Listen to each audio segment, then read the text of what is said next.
di SMK Negeri 1 Mas Ubud.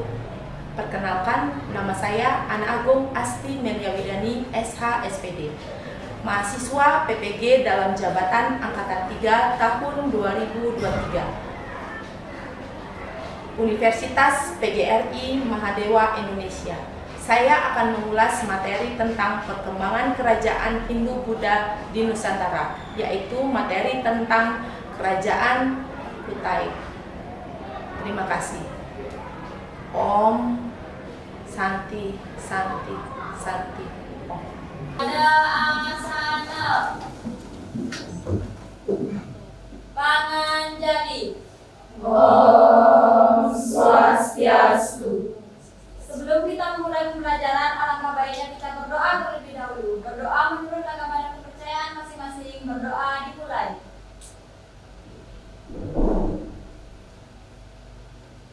Berdoa selesai.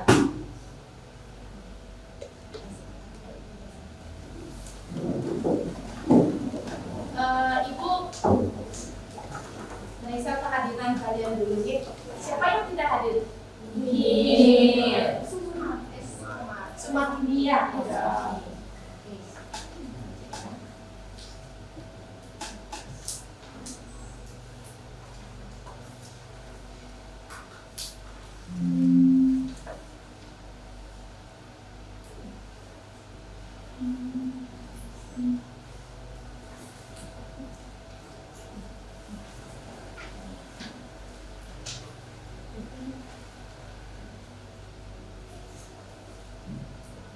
Kita mulai saja pembelajaran kita untuk hari ini.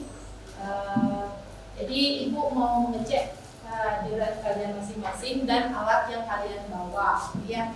Jadi sudah semuanya bawa buku? Sudah. Ya, buku catatan, pelatihan, buku cetak, ya. Ya, seperti yang sudah ibu sampaikan sebelumnya. Jadi dibiasakan ya dibawa bukunya, jangan setiap pembelajaran kita tidak bawa buku, ya. Nah, kalau kita sekolah untuk belajar, ya. Nah, sebelum kita memulai, alangkah baiknya ibu ajak kalian untuk menjawab tentang pertanyaan pematik ini, ya. Kira-kira kalian pernah tidak mempelajari tentang Kerajaan Kutai sebelum masuk dalam kegiatan kita sekarang? Pernah ya? Di SMP? Ya. Di SD? Di SD? Ya. Mungkin ada yang sudah, ada yang belum gitu ya. Atau mungkin lupa, ya. Kebanyakan yang lupa ya. Jadi kadang-kadang kalian sudah mempelajari, tapi kalian sudah terlalu lama lupa gitu ya, sudah pernah menjalani itu, gitu ya. Jadi tentang Kerajaan Kutai, apa yang kalian ketahui tentang Kerajaan Kutai? Kerajaan Kutai adalah kerajaan bercorak Hindu-Buddha, ya, Hindu-Buddha. Kerajaan Kutai adalah, ayo yang tahu angkat tangannya. Ayo yang tahu. Kerajaan dan wah, ya, selain itu apa lagi? Peninggalan yang kalian ingat?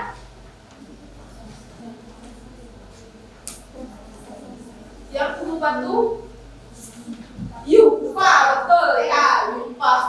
Ya, oke. Ya, seperti yang kita lihat, kita melihat tentang ini ya, tentang candi. Ya, candi itu bercorak agama Hindu-Buddha.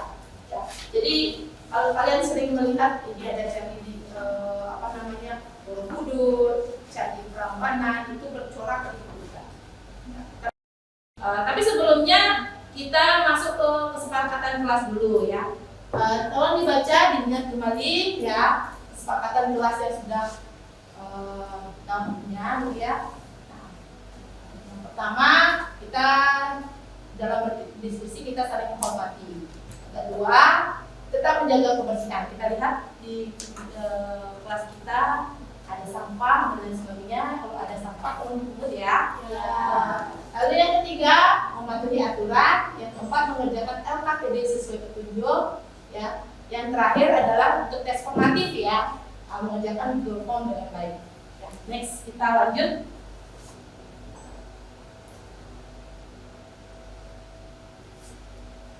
Ya, saya menyanyikan lagu Indonesia Raya dulu ya. Berdiri ya.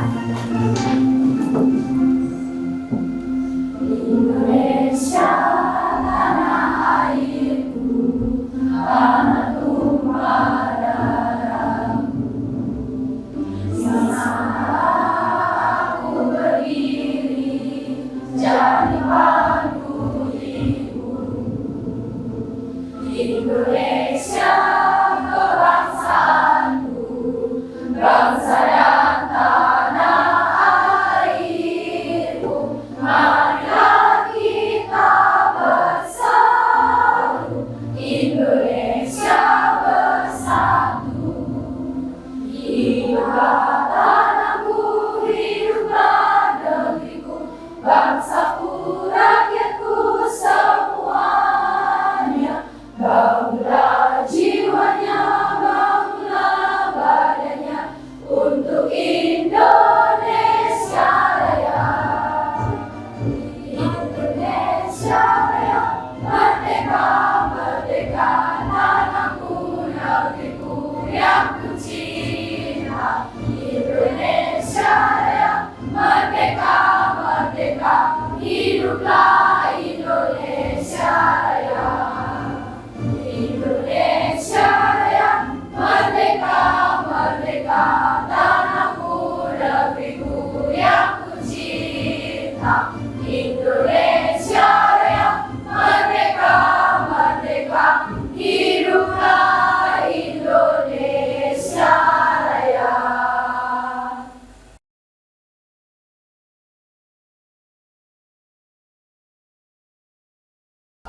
Ice breakingnya ini begini ya. Jadi silakan duduk dulu ya biar santai ya, namanya ice breaking ya. Supaya kalian tidak tegang ya selama kegiatan baik itu dari pagi tadi kalian sudah tegang dulu ya. Jadi kegiatannya itu begini, Ibu jelaskan sedikit ya. Jadi kegiatannya adalah kalian pijat teman kalian yang di depan ya. Pijatnya itu ada yang namanya itu ya pijat rintik ya, atau hujan rintik dikatakan ya. Yang kedua hujan batu ya, ada yang namanya hujan badai ya. Coba diperagakan satu orang depan sama Ibu ya. Jadi kita coba dulu ya ice breakingnya, jadi biar enggak ini apa namanya bingung nanti setelah kalian menjalankan ice breaking ya. Jadi kalau namanya berdiri aja ya, oke ya. Jadi kalau hujan rintik itu begini tangannya ya, begini ya. Kalau hujan batu itu begini, enak banget deh gitu ya. Lalu yang terakhir itu hujan badai. Kalau hujan badai itu begini goyang-goyangkan badan ya, biar sampai lelah temennya, kasihan ya. Oke, itu yang bisa ya. Oke, kita mulai saja. Ibu pakai lagu juga sehingga lebih nyaman ya. Mau kalian berdiri aja ya, berdiri di pinggir kursinya masing-masing ya. Jadi nanti Ibu bilang ganti, kalian balik ya, ke belakang ya, balik ya. Ya kalau mau digeser dulu ya mejanya biar aman. Oke. Silakan berdiri.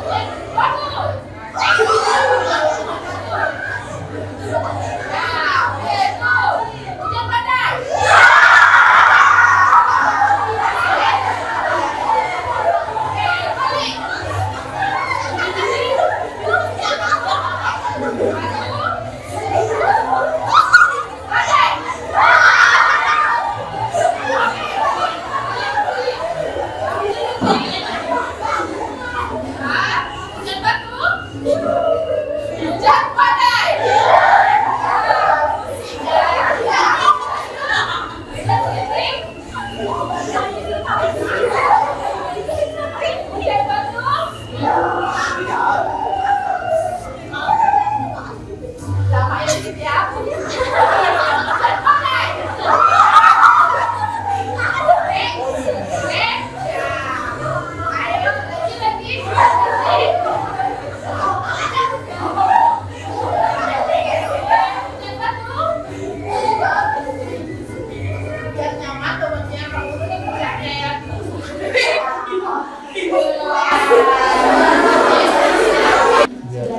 melepaskan penat dari speaking gitu ya. Jadi kita masuk ke materi kita tentang kerajaan Kutai. Tapi sebelumnya Ibu ingin flashback kembali ke pembelajaran kita yang sebelumnya ya.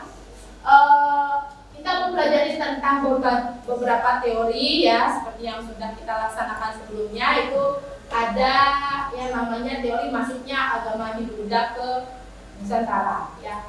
Ada berapa teori? Ada 5 ya, 5. Apa saja itu? Malaysia, Satya, Brahmana, Sudra, dan Arus Balik. Betul ya. Jadi ingat itu ya. Ini ya. Kita udah mempelajari itu sebelumnya di minggu sebelumnya. Oke. Nah ini ya. Ya. Kita lanjut sekarang ke materi tentang kerajaan-kerajaan Hindu-Buddha yang ada di Nusantara. Oke, Ibu kita lihat lagi.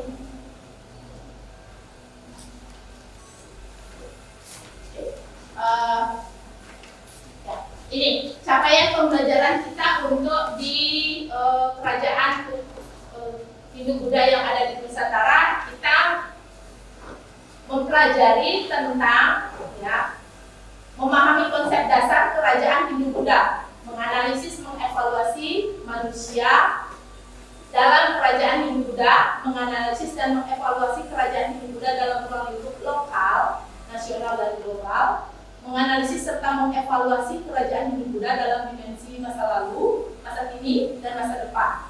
Ya. Lalu menganalisis serta mengevaluasi kerajaan Hindu-Buddha dari pola perkembangan, perubahan, keberlanjutan, dan keberulangan. Yang terakhir, menganalisis serta mengevaluasi kerajaan Hindu-Buddha secara diakronik, kronologi, dan atau sinkron. Ya, jadi letak dari kerajaan Kutai seperti yang kalian lihat di slide ya. Jadi letaknya itu ada di pulau apa ini? Pulau apa? Kalimantan. Betul sekali ya. Kalimantan ya. Nah, ini dilihat ya.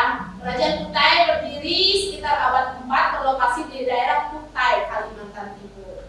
Ya. Bukti arkeologis keberadaan kerajaan ini adalah temuan prasasti yang ditulis di atas 7 buah dupa yang ditulis dengan huruf Palawa dan berbahasa Sanskerta. Nama rajanya itu, ini sebagian kecil saja yang dituliskan.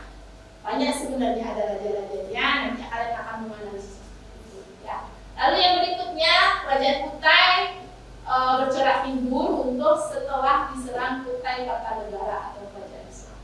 Ya, jadi kita akan mengulas itu semua. Ya. Kenapa Ibu mengambil video ini? Karena ini berkaitan ya. Dalam kerajaan Kutai, Ibu memberitahukan ke kalian bahwa di sana ada namanya prasasti Yupa. Ya. Prasasti Yupa itu sendiri itu berkaitan dengan korban suci yang tulus dan ikhlas yang dilakukan oleh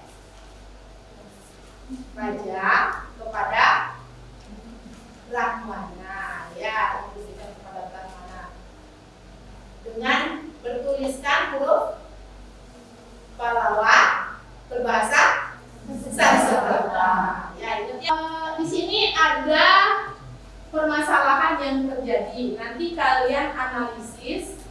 Ibu sudah kirimkan videonya ya di grup ya. Nanti kalian ya, atau enggak Ibu putar lagi ya di sini ya. Oke ya, kita putar aja sama-sama ya sehingga kalian tahu ya.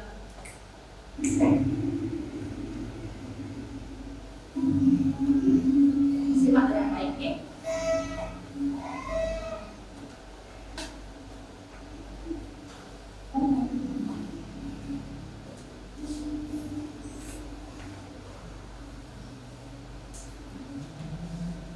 Motivasinya, ingat ya, Ibu memberikan motivasi yang berupa kata-kata bijak ya. Nah, ini sebenarnya sering beredar juga ya, tapi Ibu buat sendiri kata-katanya. Lalu, nah, untuk materi lebih detail kalian bisa akses ini di bahan ajar yang sudah share ya di grup ya, sehingga kalian mendapatkan informasi yang lebih. Bahkan boleh kalian mencari sumber referensi lain, baik itu di internet ya, atau bukti-bukti yang ada di buku kalian masing-masing. Oke. Kegiatan kita hari ini ya, kita melakukan diskusi kelompok ya. Ibu sudah pernah memberikan pembagian kelompok ya sebelumnya, jadi masih diingat ya. Berdasarkan hasil asesmen diagnostik kalian, silakan kalian join ke kelompok kalian masing-masing ya. Yang kelompok visual di sebelah sini ya, sebelah sini. Audio visual di tengah-tengah, yang kinestetik sebelah sana. Ya, oke.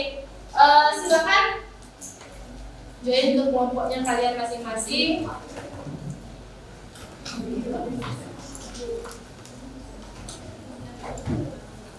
Ya, bagi kelompoknya itu satu kelompok jumlahnya 5 orang ya.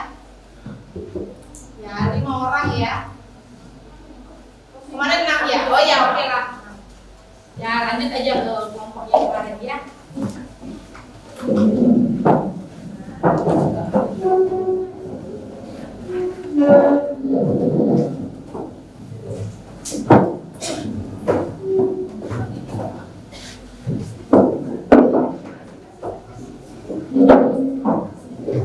Nanti di sana baca ujungnya masing-masing ya.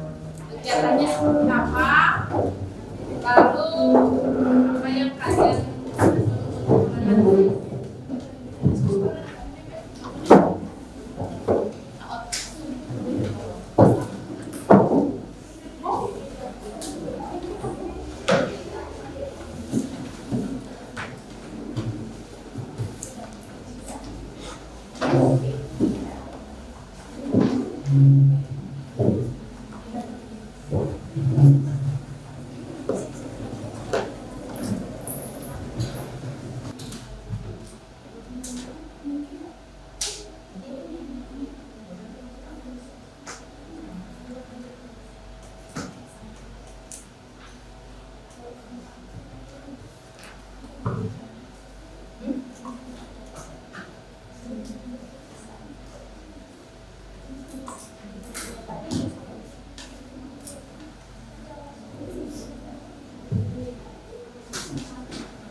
map ya, jadi nggak mesti kalian langsung dituliskan di sana. Kalian screenshot dari kalian dan punya datanya. Itu map itu tahu ya, kita konsep ya.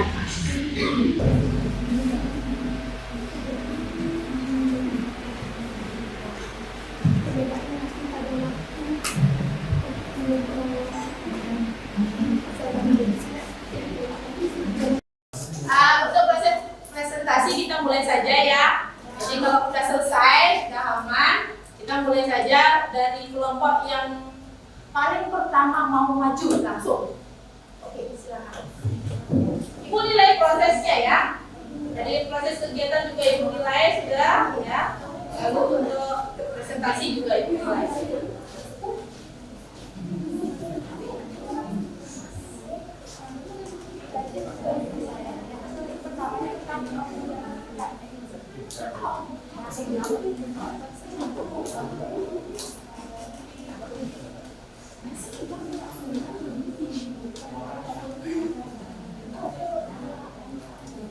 Om Swastiastu. Selamat sore teman-teman dan ibu guru. Kami dari perwakilan kelompok buah naga akan mempresentasikan analisis diri. Nama saya Dika Masida Dewi, nomor absen 9, dan teman saya. Nama saya Dipuji Sakti Adampuri, nomor absen 20, dan teman saya. Nama saya Nimaya Chandrawati, nomor absen 27, dan teman saya. Nama saya Dika Sakti Dewi, nomor absen 10, dan teman saya. Perkenalkan, nama saya Yandi Tani, nomor absen 24, dan teman saya. Perkenalkan, nama saya Joanna Jadi, nomor absen 25. Baik, untuk yang pertama kami akan mempresentasikan mengenai analisis permasalahan dari video yang sudah kami simak. Yaitu kami menemukan dua permasalahan. Yang pertama yaitu mengenai perbedaan upacara agama Hindu dengan upacara agama Buddha. Yang kedua yaitu mengenai perbedaan relasi pada waktu sebelum COVID-19 dan saat COVID-19. Nah, hasil analisis dari permasalahan yang sudah kami temukan yaitu yang pertama, perbedaan upacara agama Hindu dan agama Buddha, yaitu pada upacara agama Hindu dinamakan dengan yajna, sedangkan pada agama Buddha dinamakan dengan dana. Yang kedua, yaitu mengenai permasalahan yang terjadi pada video yang sudah kami simak, yaitu tentang melasti di Kota Tegal. Sebelum COVID-19, biasanya melasti dilakukan di laut dan warga mengikuti upacara tersebut. Namun pada saat COVID-19 yang hanya ke laut untuk mengikuti upacara melasti yaitu hanya perwakilan saja, berjumlah 10 orang. Sedangkan 10 orang tersebut mengambil air suci untuk diberikan kepada umat-umat Hindu lainnya yang berada di pura. Nah, sekian merupakan analisis permasalahan dari video yang sudah kami simak. Yang kedua yaitu analisis mengenai LKPD Kerajaan Kutai. Yang pertama akan dibacakan oleh teman saya. Baik, yang pertama yaitu lokasi dan sumber sejarah Kerajaan Kutai yaitu terletak di Sungai Muarakaman, Kalimantan Timur yang berdiri pada tahun 400 Masehi. Kerajaan Kutai merupakan kerajaan Hindu tertua.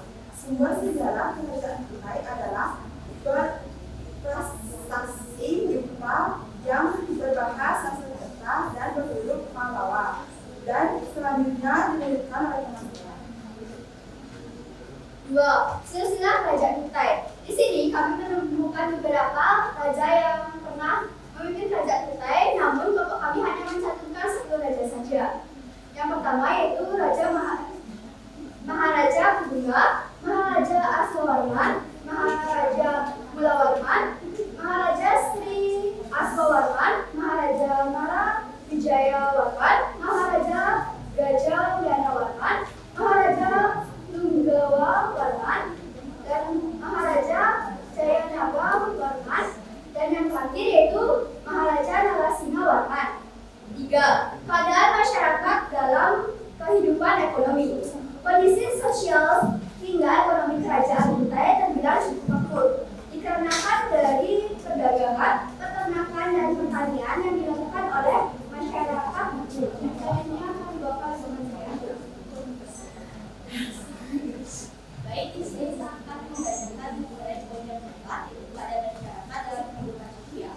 Kehidupan sosial di Kerajaan Kutai sangat kaya dan beragam, dimulai oleh adat istiadat yang unik dan keluarga diatur oleh sistem kekerabatan yang kompleks. Masyarakat Kutai terdiri dari berbagai suku yang memiliki tradisi dan budaya yang beragam. Yang merupakan terkait mengenai keadaan masyarakat dan kehidupan sosial, saya akan dibacakan oleh Baik, di sini saya akan membacakan poin yang kedua, yaitu tentang masa kejayaan Kerajaan Kutai.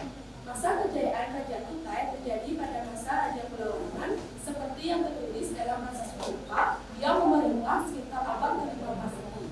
Mulawarman disebut sebagai raja yang memiliki budi pekerti baik, kuat, dan pernah mengadakan upacara persembahan 20.000 ekor burung untuk kaum Brahmana yang bertempat di Waprakeswara. Setelah itu, Mulawarman memperluas wilayah kekuasaannya hingga mencapai daerah-daerah di sekitar Sungai Muarakaman. Sekian merupakan tentang masa kejayaan Kerajaan Kutai. Baik, di sini saya akan memaparkan materi yang ke-6, yaitu ketentuan Kerajaan Kutai.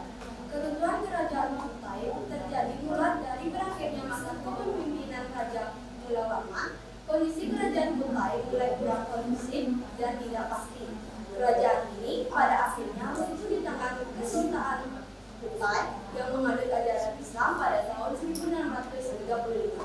di mana Raja Drasena, Raja Drasena gugur pada pelantikan Pangeran Senopati dari Kerajaan Kutai.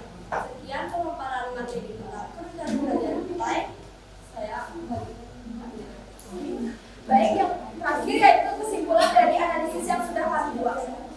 Kesimpulannya yaitu Kerajaan Kutai merupakan kerajaan Hindu tertua. Kerajaan Kutai terletak di Sungai Muara Karang, Kalimantan Timur. Nah, sumber sejarah dari Kerajaan Kutai adalah prasasti Dipa. Raja yang terkenal yang memimpin Kerajaan Kutai salah satunya adalah Raja Mulawarman. Keadaan masyarakat dalam kehidupan ekonomi di Kerajaan Kutai terbilang cukup makmur dikarenakan perdagangan, peternakan, dan pertanian yang dilakukan oleh masyarakat di sana. Sedangkan kehidupan sosial di Kerajaan Kutai sangat kaya dan beragam, yaitu ditandai dengan adat istiadat yang tinggi dan kuat. Masa kejayaan Kerajaan Kutai yaitu letak pada abad ke-19 di bawah pemerintahan Sultan Haji Muhammad Faiz yang berkembang pesat. Keruntuhan Kerajaan Kutai terjadi mulai dari berakhirnya masa Raja Mulawarman. Kerajaan ini runtuh di tangan Kesultanan Kutai yang memeluk ajaran Islam pada tahun 1635. Nah, sekian merupakan analisis dari kelompok kami mengenai Kerajaan Kutai. Sebelum menutup presentasi, kami mengizinkan teman-teman untuk bertanya dan memberikan masukan kepada kelompok kami. Apakah ada teman-teman yang ingin bertanya serta memberikan pendapat atau masukan kepada kelompok kami? Ada yang ingin bertanya? Sudah jelas dari pemaparan yang kami sampaikan? Sudah. Terima kasih. Presentasi ini kami tutup dengan para Mas Sandi. Om Santi Santi Santi Om. Silakan. Perkenalkan, nama saya Nurani Kodawati, nama asal Ibu dari kelompok mereka di Bersama. Mengapa Kerajaan Kutai dianggap sebagai kerajaan tertua yang ada di Indonesia? Baik, izin menjawab pertanyaan dari Bangki. Kenapa Kerajaan Kutai disebut kerajaan tertua? Itu karena bukti arkeologis yang mengungkapkan jejak peradaban kuno di daerah Kerajaan Kutai. Apakah bisa diterima jawabannya? Ibu mengundang kalian, ada yang ingin memberikan kesimpulan secara singkat saja mengenai Kerajaan Kutai. Ini dapat nilai plus ya.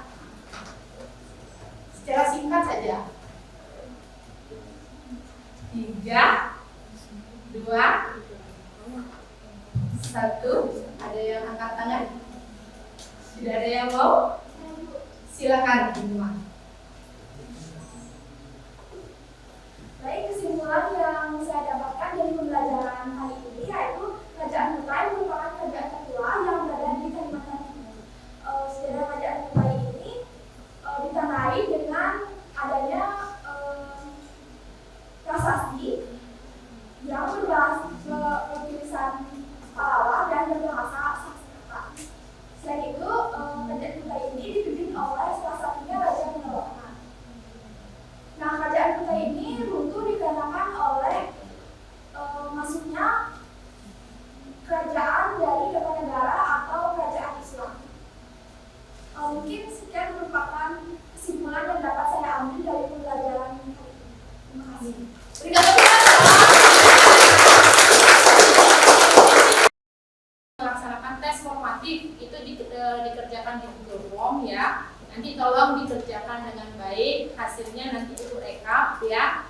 Jadi itu menjadi refleksi untuk kegiatan kita hari ini. Itu saja. Oke, terima kasih untuk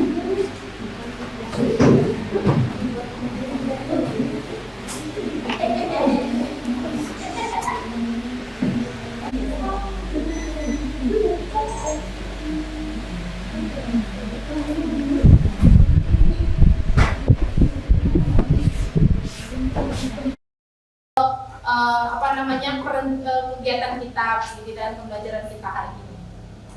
Itu saja. Untuk kesimpulan, apa perlu Ibu buatkan lagi? Ya, udah semangat sudah pulang ya. Jadi pengen pulang, cepet-cepet pulang. Oke, kita tutup saja untuk kegiatan kita hari ini. Kita tutup dengan doa bersama dulu ya. Tolong dibantu dipimpin Kadita ya.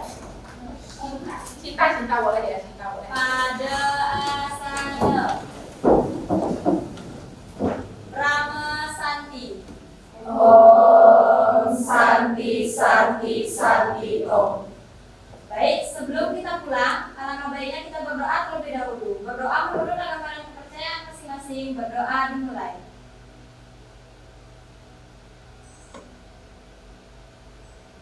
Berdoa selesai.